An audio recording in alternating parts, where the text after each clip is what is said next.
Hello everyone and welcome back to the channel. This video will be discussing how to create very good character designs with silhouette and shape language. So let's get into it. The first thing that you really need to know about character designs would in fact be silhouette and shape language. But what is silhouette and what is shape language? In art, silhouette is a dark outline of an object, typically a person, against a lighter background.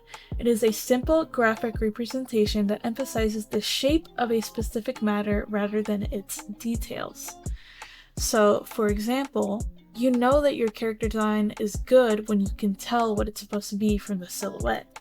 I'm going to take this picture of Mickey Mouse and I'm going to completely cover it with black.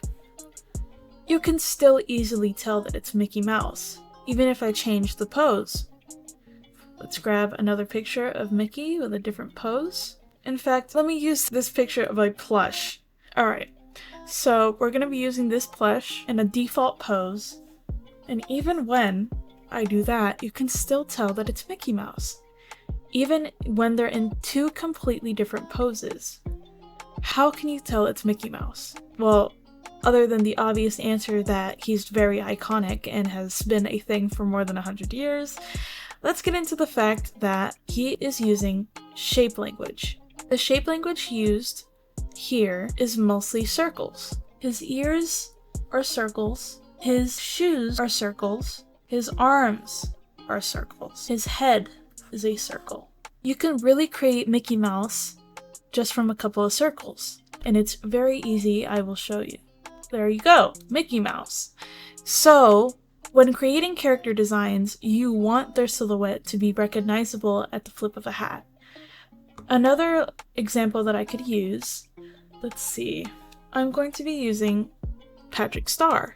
Not as recognizable as Mickey Mouse, but still plenty recognizable. Even from this pose, when we turn it into a silhouette, you can tell who he is. If I were to put him in a lineup with other characters, you would tell that it's Patrick Star.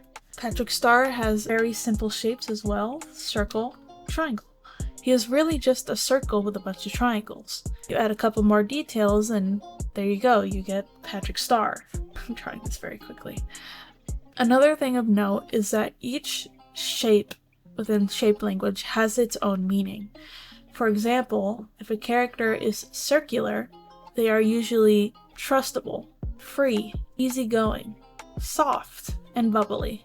A very easy example of this to show would be Kirby. Kirby is all of these things, and he is just a circle. You can easily tell what kind of a person Kirby is just from his silhouette as well, and he is just a circle.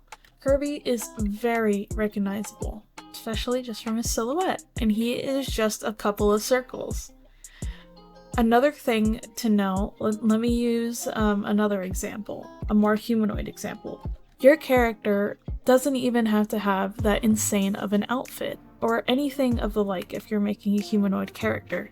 They just need that one specific characteristic that stands out. For example, Hatsune Miku. Hatsune Miku has many different forms, but you could still tell that it's Hatsune Miku just from the iconic ponytails. Blue ponytails are her main thing, but even if they're not blue, you could still tell that it's Hatsune Miku. For example, here's a couple of different Hatsune Miku outfits, all very iconic in their own rights, but some of them aren't blue. This one. But you can still tell that it's Hatsune Miku just from the ponytails. And going back to Mickey Mouse, you could still tell that it's Mickey Mouse from his iconic ears. That no matter what direction he's facing, they're always there. It can be facing this direction. It can even be backwards. Those ears are always there. Shape language is very important, in my opinion. And I personally believe that you should use all kinds of shape language. Here's a good simple example. Your character is friendly because they are circle, as shown with the pigs. They are strong and they're square, and they're dangerous and they're triangular. Let me grab a couple of examples in this with anime characters so that you can see not just in cartoons. A good example of this would be All Might. All Might is sturdy. He is a big, square guy. You can also argue that he's a bit triangular too. It's a mixture of both. Triangle.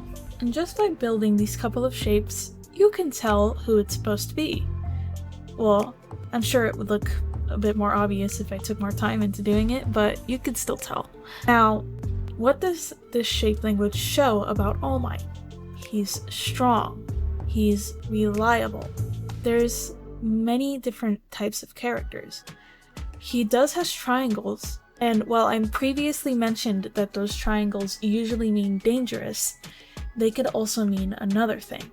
It could also mean fast. All Might is fast, strong, and a reliable character, but he is also a mentor and a lot of other things.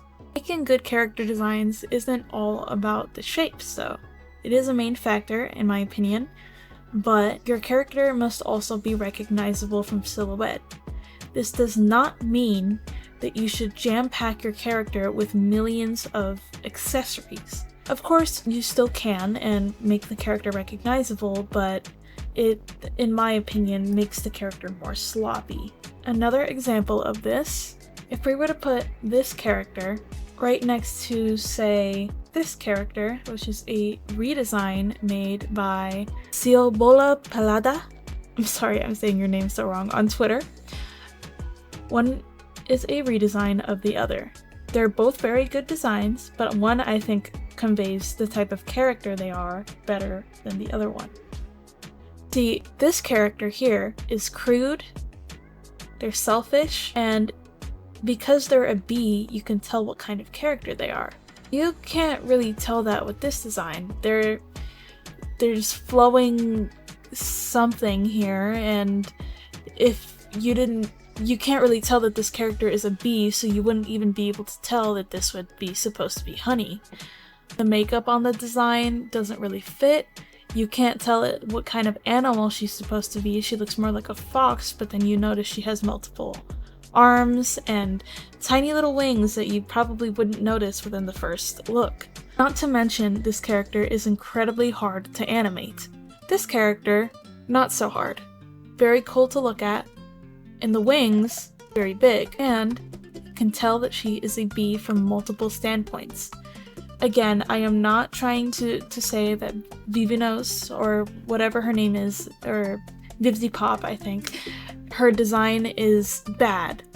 I think it is a very clever design and it fits Kesha, but in terms of silhouette, it is very muddy and you can't tell what's going on.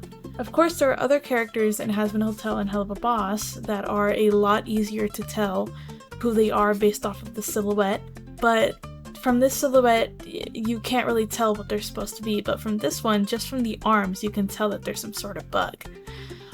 Here are some things to know when creating a character. If someone saw this silhouette, could they guess the character's role or personality within the story? Is your character readable, even from a distance or at a glance? Your character should be recognizable even in solid black. Use negative space to help separate limbs and define form correctly. Use dynamic posing to enhance your silhouette's clarity and personality.